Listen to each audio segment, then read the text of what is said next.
खबर जिसने हिला दिया, खबर जिसने असर किया, खबर तेरी मेरी इसकी उसकी नहीं,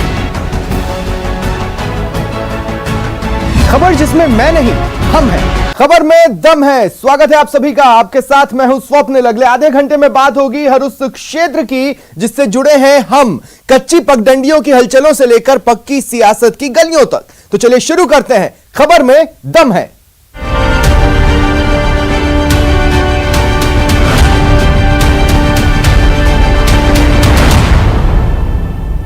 आज बात नाम की, जिनका काम बोलता है, जो या तो शख्सियत है या फिर अपराधी।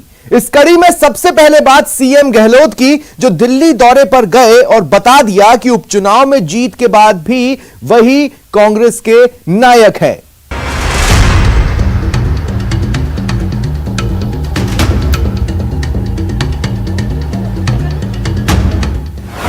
सवालों के हर बाउंसर पर करारा प्रहार, केंद्र सरकार पर भी चुन चुन कर वार। रखिए थोड़ा सब्र, करिए थोड़ा इंतजार। सीएम गहलोत ने दिल्ली से भरी हुंकार। देश के हालात बड़े गंभीर है, तो चिंता लगी हम लोगों को। आज मैं मुख्यमंत्री हूँ, पर आज आप बताइए कि मुख्यमंत्री रूप में मेरा कर्तव्य बनता है कि हालात जो है उनसे मैं वाकिफ करूँ मेरे नेता को, इसलिए मैं आया हूँ। सीएम गहलोत जब जब दिल्ली दौरे पर जाते हैं, चर्चाओं का एक दौर सा चल पड़ता है। मंत्रिमंडल विस्तार से लेकर राजनीतिक नियुक्तियों को लेकर कयासबाजी तेज हो जाती है। इस बार भी यही हुआ। इस बार भी इन चर्चाओं ने और भी जोर पकड़ा जब सीएम गहलोत सोनिया गांधी से मिलने दिल्ली पहुंचे। सोनिया से मिलकर गहलोत ने देश प्रदेश के सियासी हालात पर चर्चा की और जब बाहर निकले तो पत्रकारों ने सवालों की झड़ी सी लगा दी। लेकिन सीएम गहलोत ने हर बार की तरह इस बार भी सभी सवालों का करारा जवाब दिया। पार्टी से जुड़े सवालों पर सीएम ने सधा सा जवाब दिया तो केंद्र की नीतियों पर कड़ी चोट की। सीएम ने कहा कि देश के हालात गंभीर हैं, लोकतंत्र खतरे में है। बीजेपी से असहमति जताने वालों पर देशद्रोह के मुकदमे लाद दिए जाते हैं। ऐसे में एक सीएम होने के नाते उनका कर्तव्य बनता है कि इन हालात को अपने नेताओं के सामने रखें और इसीलिए ही वो दिल्ली आए हैं। जो राज्य सरकारें बीजेपी की है, वहाँ तो अगर आप असहमत हैं, अगर आप असहमत हैं तो आप देशद्रोही हो। जिस मुल्क में ये हालत बन जाए, चाहे मीडिया हो, चाहे वो साहित्यकार हो, चाहे लेखक हो, चाहे पॉलिटिशियन हो, आप असहमति व्यक्त नहीं कर सकते। उनमें टॉलरेंस पावर नहीं है जो होनी चाहिए लोकतंत्र के अंदर। सबसे बड़ा गुण लोकतंत्र ये होना चाहिए कि आप टॉलरेंस पावर रखो। आपका आलोचक क्या कहता है, आपका विपक्षी क्या कहता है, उसके बाद आप फैसला लो। फैसला आपको लेना है। आप उनकी बात सुनने नहीं चाहते हो और देशद्रोही का मुकदमा लगा देते हो, जेल भेज देते हो, ये कहाँ का न्याय है? तो देश के हालात बड़े गंभीर है, तो चिंता लगी हम लोगों को। आज मैं मुख्यमंत्री हूँ, पर आज आप बताइए कि मुख्यमंत्री रूप में मेरा कर्तव्य बनता है कि हालात जो है उनसे मैं वाकिफ करूँ मेरे नेता को, इसलिए मैं आया हूँ। गहलोत यहीं नहीं रुके। बढ़ती महंगाई पर केंद्र सरकार को आड़े हाथों लिया। खासकर पेट्रोल, डीजल और रसोई गैस की कीमतों पर गहलोत ने केंद्र की नीतियों को जिम्मेदार ठहराया। उन्होंने राज्यों को मजबूत करने का पाठ भी केंद्र को पढ़ाया ताकि विकास की रफ्तार तेज हो सके। पेट्रोल डीजल के दाम, गैस के दाम बढ़े हैं। आम जनता इतनी गहरे जा नहीं सकती है। केंद्र सरकार को चाहिए कि वो राज्य सरकार को मदद करे, फाइनेंशियली इमदाद करे, फाइनेंशियली मजबूत हो। अल्टीमेटली विकास कहाँ होता है? गांव में होता है, जिलों में होता है, राज्यों में होता है, वो राज्य सरकार करती है। तो केंद्र सरकार को चाहिए वो राज्यों को उल्टा इमदाद करे, मजबूत करे, जिससे कि देश का विकास हो। देश का विकास तब होगा तब राज्य सरकार विकास के अंदर पूरी तरह भागीदारी निभाएगी अपनी। उल्टा हो रहा है, लूट मचा रही पूरे मुल्क के अंदर इन लोगों ने। पेट्रोल डीजल पर वैट कम नहीं करने के सवाल पर भी सीएम ने केंद्र की जमकर खिंचाई की। उन्होंने कहा कि केंद्र के फैसले से पहले ही उन्होंने वैट कम कर दिए थे। उन्होंने केंद्र पर गैर जरूरी दबाव बनाने का भी आरोप लगाया। राज्य में दबाव दे रहे हैं कि आप लोग कम करो। सबको मालूम होना चाहिए कि जितना कम ये करेंगे उसके रेशियो में स्वतः ही राज्यों का पैसा कम हो जाता है, क्योंकि राज्य के टैक्स जो लगता है वो लगता है टोटल कितना टैक्स लग रहा है दिल्ली के अंदर, केंद्र में कितना टैक्स लगता है, उस पर टैक्स वैट लगता है। अब मान लीजिए पहले मैंने 10 महीने पहले 2% कम किया अपना आप ही, उसको किसी राज्य ने नहीं किया था, मैंने अकेले नहीं किया था। वो हमें सलाह दे रहे हैं केंद्र सरकार वाले। अमित शाह जी ने खुद का फ़ोन आया मेरे पास कि भाई आप कम कीजिए। कैबिनेट सेक्रेटरी का फ़ोन आया हमारे चीफ सेक्रेटरी के पास में, आपके यहाँ वेट कम होना चाहिए। उनको पूछो 2% हमने कम अपनी मर्जी से किया था, अपने पब्लिक के इंटरेस्ट में किया था। मंत्रिमंडल विस्तार की चर्चाओं पर कयासबाजी के लिए सीएम गहलोत ने मीडिया को भी निशाने पर लिया और सब्र रखने की नसीहत दी। उन्होंने कहा कि मैंने सारी बातें पार्टी के बड़े नेताओं के सामने रखी है और अब ये हाईकमान तय करेगा कि विस्तार कब होना है। उन्होंने कहा कि उनकी नीति तो ये है कि सरकार लोगों के हित में काम करती रहे। हाईकमान तय करेगा कि कब रिसबल होना है। हमने छोड़ दिया हाईकमान पर। जो मुझसे इंक्वायरी की गई राजस्थान के बारे में, मैंने ब्रीफ कर दिया है सब बातें, ठीक है। और अजय माकन जी हमारे महामंत्री आते रहते हैं वहाँ पर, उनको सारी जानकारी वहाँ पर है। मैं उम्मीद करता हूँ कि वो कांग्रेस प्रेसिडेंट से बात करेंगे, राहुल गांधी से बात करेंगे, वेणुगोपाल जी और सब मिलके आपस में जो बातें हुई है उसके आधार फैसला वो लेंगे, वो हम सबको मंजूर होगा। सियासत में कयासों का दौर खत्म हो जाए तो उसकी रंगत फीकी पड़ जाती है, लेकिन सोनिया गांधी से मिलने के बाद सीएम गहलोत ने जिस तरीके से अपनी बातें रखी, उससे कयास लगाने वालों को गहलोत की मजबूत सियासी पकड़ का अंदाजा तो लग ही गया होगा। कैमरामैन बलबीर सिंह के साथ दिनेश शर्मा, न्यूज 18, जयपुर। और अब बात उस नाम की जिसने मरुधरा में बीजेपी को बैकफुट पर ढकेल दिया, जिन्होंने परंपरा से इतर केंद्र को घेरा। वो नाम है महामहिम सत्यपाल मलिक। एक बयान ने मरुधरा की सियासत को गरमा दिया है। बयान किसी और ने नहीं बल्कि उन्होंने दिया है जिन्हें केंद्र सरकार ने नियुक्त कर रखा है, मेघालय के राज्यपाल सत्यपाल मलिक, जिनके एक बयान से मरुधरा की सियासत गरमा गई है। और ये बयान कांग्रेस को संजीवनी देने वाला है और बीजेपी की मुश्किलें बढ़ाने वाला है। और इस बयान की गूंज राजस्थान में हर तरफ सुनाई पड़ रही है। किसान दिल्ली से हार के नहीं आएंगे, उन्होंने भी तय कर रखा है कि हम इस काम को पूरा ही करके जाएंगे। सत्यपाल मलिक के बयान पर सियासी बवाल। महामहिम ने बढ़ाई मरुधरा की सियासी गर्मी। कांग्रेस बीजेपी में सियासी बयानबाजी तेज। निसंदेह सतपाल मलिक जी किसानों के नेता रहे हैं, पर इस पद पर रहकर उनको केंद्र सरकार पर कटाक्ष नहीं करना चाहिए। बधाई और धन्यवाद दूंगा कि आज भी सच्चाई की आवाज जिंदा है और मुझे खुशी है कि संवैधानिक पद पर बैठे रहने के बावजूद अभी उनका ज़मीर जिंदा है। राज्यपाल के बयान का सियासी कनेक्शन। हमारे गांव में कहते हैं कि घमंड तो रावण का नहीं रहा। किसी ना किसी दिन ये बात समझ में आ जाएगी कि ये गलत है, और मुझे लग रहा है बहुत जल्दी आ जाएगी ये बात समझ में। और राजस्थान में ग्लोबल जाट समिट को संबोधित करते हुए मेघालय के राज्यपाल सत्यपाल मलिक ने किसान आंदोलन को लेकर केंद्र सरकार के खिलाफ बयान क्या दिया। मरुधरा की सियासी गर्मी बढ़ गई और बीजेपी कांग्रेस नेता आमने सामने आ गए। सबसे पहले हम आपको सुनवाते हैं कि सत्यपाल मलिक ने क्या कहा। देश में इतना बड़ा आंदोलन आज तक नहीं चला है जिसमें 600 लोग शहीद हो गए। मरती है तो दिल्ली के नेताओं का शोक संदेश जाता है। लेकिन 600 किसानों का प्रस्ताव लोकसभा में पास नहीं हुआ। जरा समझिए, सत्यपाल मलिक पश्चिमी उत्तर प्रदेश से आते हैं, जहां बीजेपी के विरोध की बयार बह रही है। वहां पर मंत्री और विधायक बीजेपी के घुस नहीं पा रहे हैं। हर तरफ किसान आंदोलन का शोर वहां पर सुनाई पड़ रहा है। इसलिए सत्यपाल मलिक ने यह बयान सोच समझकर ही दिया होगा।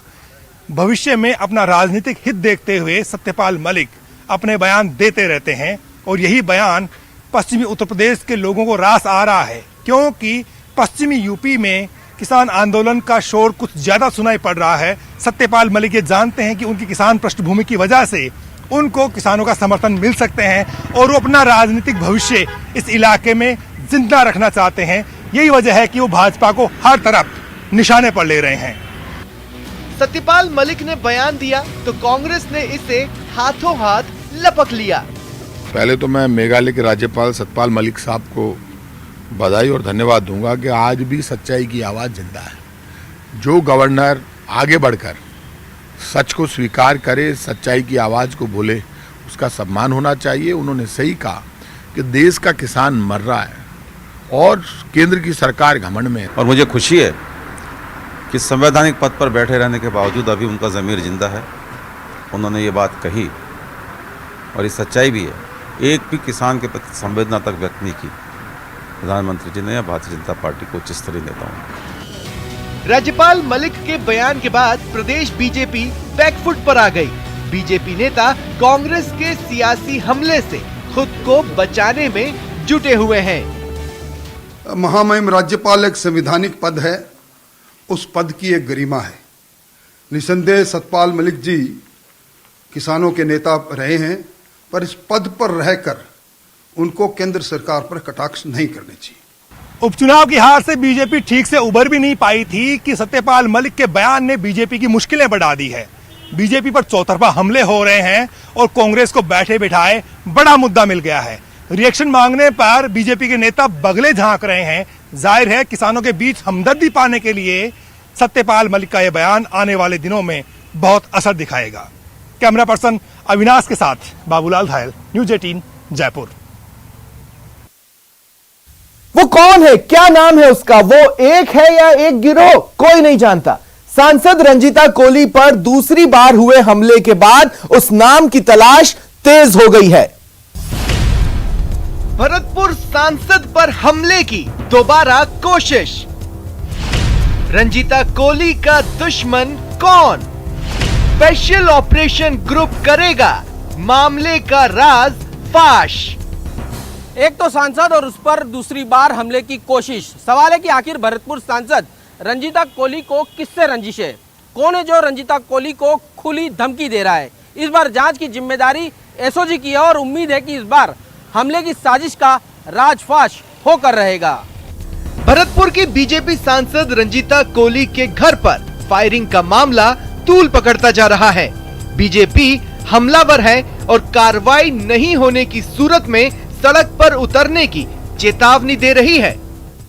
और मैं आग्रह करता हूँ पुलिस और प्रशासन से कि ये जल्द से जल्द ये जो बदमाश हैं, जिन्होंने ये बार बार ये इनके साथ जो हरकत कर रहे हैं, इनको धमका रहे हैं, इनके खिलाफ कार्रवाई की जाए, इनको आइडेंटिफाई किया जाए और इनको गिरफ्तार किया जाए। और नहीं तो फिर भारतीय जनता पार्टी के कार्यकर्ता जितने भी हैं, जनप्रतिनिधि हैं, हमारे जितने भी पदाधिकारी हैं, फिर हमें सड़कों पे उतरना पड़ेगा। मामला गंभीर है, लिहाजा गहलोत सरकार भी पूरी तरह से एक्शन में है। सीएम गहलोत ने फोन कर बीजेपी सांसद का हाल जाना और डीजीपी, प्रमुख सचिव और गृह विभाग को जांच कर सख्त कार्रवाई के निर्देश भी दिए। साथ ही मामला 6 सदस्यीय जांच टीम को भी सौंप दिया है। मामला गंभीर है, लिहाजा गहलोत सरकार भी पूरे एक्शन में है। सीएम गहलोत ने फोन कर बीजेपी सांसद का हाल जाना और डीजीपी, प्रमुख सचिव, गृह विभाग को जांच कर सख्त कार्रवाई के निर्देश दिए हैं। साथ ही मामला 6 सदस्यीय जांच टीम को सौंप दिया है। आइए अब आपको बताते हैं कौन कौन मामले की जांच कर रहा है। मनीष त्रिपाठी, पुलिस अधीक्षक एसओजी।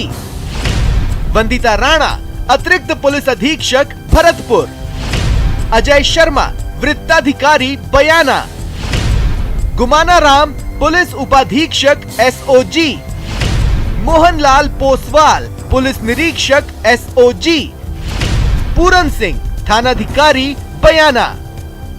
सांसद का आरोप है कि मंगलवार देर रात कुछ अज्ञात बदमाशों ने उनके घर पर फायरिंग की और दहशत फैलाने के लिए जिंदा कारतूस और धमकी भरा खत छोड़ गए। खत में लिखा था, दलित है, दलित बनकर रहे, सारी सांसदगिरी निकाल देंगे। पहले तो एक बार छोड़ दिया तो नहीं मानी, औकात में रहे, तेरे को न तो अंबेडकर बाबा साहब बचाएगा और न मोदी और शाह। यह तो सिर्फ एक ट्रेलर है, अगली बार तेरे अंदर गोलियां भर देंगे। खाना पीना खा करके और मैं सोने ही जा रही थी तो एक ऐसे ही पटाखे बहुत तेज चलता है, उस तरीके से मुझे आवाज़ आई और मैं नीचे गई। पिताजी बोले कोई आवाज़ को सुनकर के मैं नीचे गई तो मैंने जब गेट खोला तो मेरी पोस्टर पे क्रॉस का निशान लगा हुआ था और 2 कारतूस उस पर चिपके हुए थे और एक कारतूस नीचे पड़ा हुआ था। 5 महीने पहले भी सांसद रंजीता कोली पर हमला हुआ था जब वो अस्पताल के निरीक्षण पर निकली थी। तब कुछ अज्ञात बदमाशों ने उनके काफिले पर पथराव कर दिया था। अब पूरे मामले की जांच एसओजी को सौंपी गई है। उम्मीद की जा रही है कि सरकार की सख्ती के बाद भरतपुर सांसद को धमकाने वाले अज्ञात बदमाश जल्द बेनकाब होंगे। कैमरा पर्सन यासीन के साथ सौरभ गृहस्थी, न्यूज़ 18 राजस्थान, जयपुर। नाम है सुज्जा और पौवा, अपराध की दुनिया की नामचीन जोड़ी है, फिर सलाखों के पीछे है, पर आज भी उनसे सबके लिए खतरा बना हुआ है। जुर्म की दुनिया की जोड़ी नंबर 1, 14 साल का साथ और वारदात 3000 के पार। 100 से ज्यादा मामले दर्ज किए गए और 70 बार जेल भी गए। अब एक और वारदात और कुछ सुराग, एक बार फिर सुज्जा और पौवा की जोड़ी पुलिस के शिकंजे में है। जरायम की दुनिया में 14 साल पार, जा चुके हैं जेल 70 बार। क्राइम का आंकड़ा 3000 के पार। अलवर के रंगा बिल्ला, गौर से देख लीजिए, पुलिस के शिकंजे में आए ये हार्डकोर अपराधी हैं। कितने वारदातों को अंजाम दिया है, जानकर आपके होश उड़ जाएंगे। नाम है सुज्जा और पौवा। इन दोनों ने दिल्ली सहित आसपास के एनसीआर इलाके में लगभग 3000 लूटपाट, हत्या, चोरी, डकैती, चेन स्नेचिंग जैसी गंभीर वारदातों को अंजाम दिया है। क्राइम की दुनिया में 14 साल से है सुज्जा और पौवा। 3000 वारदात को अब तक दे चुके हैं अंजाम। 70 से ज्यादा बार अनेक मामलों में जा चुके हैं जेल। दिल्ली एनसीआर है सुज्जा और पौवा का क्राइम स्पॉट। दिल्ली एनसीटी के नेशनल कैपिटल टेरिटरी के 2 कुख्यात रोबर्स लुटेरे हमने भिवाड़ी से गिरफ्तार किए हैं। इन लोगों ने जो प्रारंभिक पूछताछ हुई है उसमें 1000 से ऊपर वारदातें करना कबूल किया है, जिसमें मुख्य रूप से मोबाइल लूट, चेन स्नैचिंग, घरों में प्लम्बर के बहाने, बिजली वाले के बहाने किसी भी घर में परिवारजनों को बंधक बनाकर लूटने, इस तरह की वारदातें ये लोग करते हैं। 26 जून और 7 जुलाई 2021 को दिल्ली के उत्तम नगर और सदर बाजार में डकैती की 2 अलग अलग वारदात होती हैं। डकैती की इन दोनों ही वारदातों में सुज्जा और पौवा का नाम सामने आता है। दिल्ली पुलिस पूरे मामले को लेकर के तफ्तीश में जुट जाती है और इस पूरे मामले में दिल्ली पुलिस के इशारे पर ही अलवर पुलिस एक बार फिर सुज्जा और पौवा को धर दबोचती है। अब जरा अलवर के रंगा बिल्ला का मोडस ऑपरेंडी भी जान लीजिए। पहले ये शहर तय करते थे, फिर मोहल्ला फिक्स करते थे, फिर दिन के समय पौष इलाके की सोसाइटी में जाकर घर में बिजली कनेक्शन करने या खराब पड़े सामान को सुधारने का बहाना बनाकर घरों में घुसते थे। रिवॉल्वर और चाकू की नोक पर लूटपाट और हत्या जैसी वारदात को अंजाम देकर फरार हो जाते थे। लेकिन सबसे दिलचस्प इनका क्राइम कोड, मंडी जाना मतलब वारदात पर जाना, सौदा यानी सोने की चेन, पीले या चीबर मतलब पुलिस आने पर बोलते थे। टन्नी यानी चेन पहने महिला के लिए, बड़ा भाई मतलब पिस्टल या कट्टा, छोटा भाई यानी चाकू। 70 वारदातों के अंदर तो ये जेल काट चुके हैं दोनों अपराधी, और बहुत सारी वारदातों में ये भी वांटेड है। जिन वारदातों में दिल्ली की में वांटेड है भी, जिनमें इनकी गिरफ्तारी होनी है, वो बहुत सारी हमने चिन्हित की है और इन्होंने बताई भी है। अपराध के इन महारथियों की वारदातों को अगर गिना जाए तो वो 3000 के पार हैं। ये भी वो जिनमें इनका नाम दर्ज है और इनके खिलाफ सबूत मौजूद है। वारदातें ऐसी और भी होंगी जिनमें इनके खिलाफ ना तो सबूत मिला, ना ही जिनके बारे में आज तक किसी को पता चल पाया। सच ये भी है कि ये लोग जेल जाते हैं और फिर से बाहर आ जाते हैं, लेकिन आदत से इतने मजबूर हैं कि ये फिर से अपराध को अंजाम देने लगते हैं। इन दोनों ही की शक्लों को अपने दिमाग में बिठा लीजिए, लेकिन ना जाने कब और कैसे फिर से ये जेल से बाहर आ जाएं और आपको अपना शिकार बना लें। कैमरा पर्सन बलवीर सिंह राठौड़ के साथ में अरबाज अहमद, न्यूज़ 18 के लिए जयपुर से। जोधपुर ऑडी हादसा, ड्राइवर का नाम अमित नागर, वो नाम जिसके लिए हादसा करना नई बात नहीं है। इस नाम ने फिर यह सवाल गहरा दिया कि सड़क हादसों पर कड़े कानून कब बनेंगे।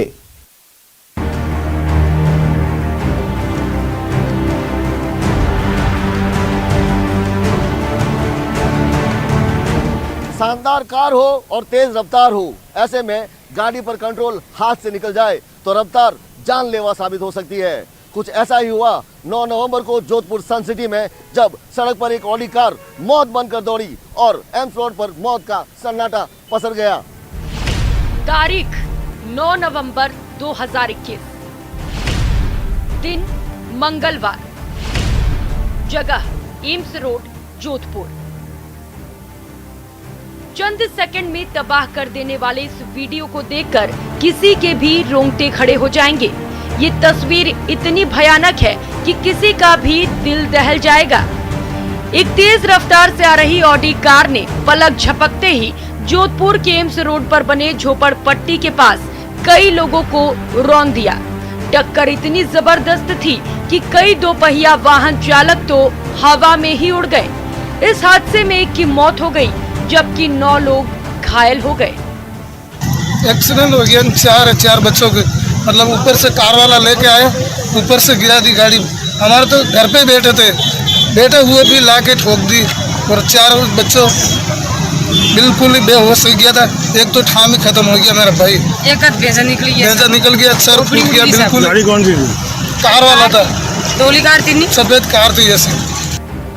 अब जरा उस शख्स से भी मिल लीजिए जिसकी वजह से किसी की जान चली गई। नाम अमित नागर, उम्र 50 साल, निवासी खेमे का कुआं, जोधपुर। आप ये जानकर हैरान हो जाएंगे कि जिस अमित नागर की वजह से 9 नवंबर को हुए हादसे में 2 लोगों की जान जा चुकी है, इसी अमित नागर ने 3 साल पहले अपनी कार से इसी तरह के हादसे को अंजाम दिया था। अमित नागर ने तब 2 स्कूटी चालकों और एक टैक्सी को टक्कर मारी थी, जिसमें 2 युवक घायल हुए थे, और अब अमित नागर ने अपनी ऑडी से 10 लोगों को रौंद दिया। जानकर हैरान रह जाएंगे, जिस अमित नागर की वजह से जोधपुर में 9 नवंबर को एक की मौत हुई, 3 साल पहले एम्स रोड पर ही इसी तरह के हादसे को अंजाम दिया था। तब अमित नागर ने कार से 2 स्कूटी चालकों और एक टैक्सी को टक्कर मारी थी, जिसमें 2